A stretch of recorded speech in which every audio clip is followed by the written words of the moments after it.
Hi, I'm Sarah Smith, and I'm going to be doing a screencast to analyze this particular website on the Pacific Northwest tree octopus.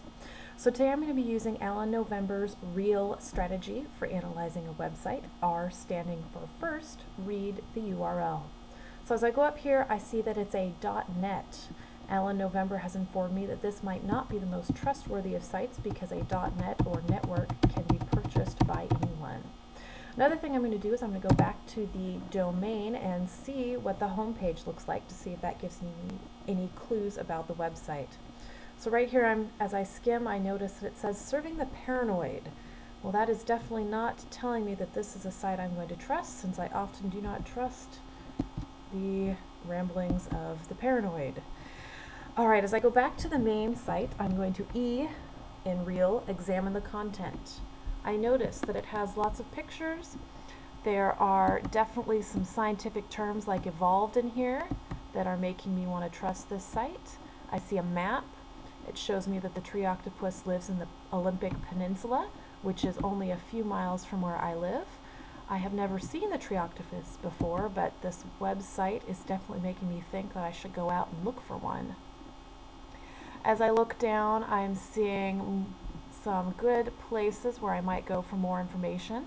One of the next things in Alan November's REAL strategy is L, look at the links. So I'm going to click here on this link to the media page, and it takes me out to a bunch of informational novels and things about the tree octopus. So as I click on the first one, I see it takes me to a book I can purchase by someone named Erik Olson. And as I skim, I see that Erik Olson teaches literature and creative writing. Well, I am probably not going to be trusting someone for factual information if they are a creative writer.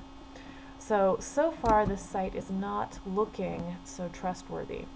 But the last thing I can do for Alan November's REAL strategy is the A, ask about the author. As I look at the bottom, I can see that I can address concerns to Lyle Zapato. So I'm going to guess he's the author. I'm going to do a little search on Lyle Zapato. I'm going to go to Alta Vista, I type in his name, and when I look for the results, I can see, here, who is Lyle Zapato? It takes me back to the original site sponsor. Okay, this is not looking good. It looks kind of like some sort of secretive CIA thing with things blocked out and the sketch, but no real photo of him. Okay, so I am having to conclude that this is not a trustworthy site. So, what did I learn from this experience? Well, I have learned so far that going and looking at the URL, the author, the content, and the links is very helpful in making me sure that this is not a trustworthy site. But there's one more thing I can try that at Alta Vista. If you type in link and the website address, you can find all the other websites that are linked to it.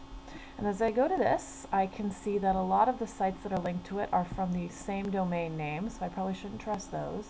As I skim down now, I see something right here, fake websites and spoof websites. So the Tree Octopus site is linked to a site that lists fake websites. Okay, now I know for sure this is not a site I want to trust. So how did doing this help me understand? Well, I definitely have learned that the facts can be skewed on the internet. Anyone can go in and create a website that looks very trustworthy, that looks scientific. To use this with my students, I would definitely need to do a think aloud strategy just as I have done today, where I walk them through and show them how to do the website analysis as Alan November suggests. Chris Tovani also suggests in I Read It But I Don't Get It, for any sort of reading situation, whether it's literacy on print resources or on the internet, that think alouds show students how to make sense of the text, and by sharing our reading out loud and our thinking out loud, you can make the process of comprehension more concrete.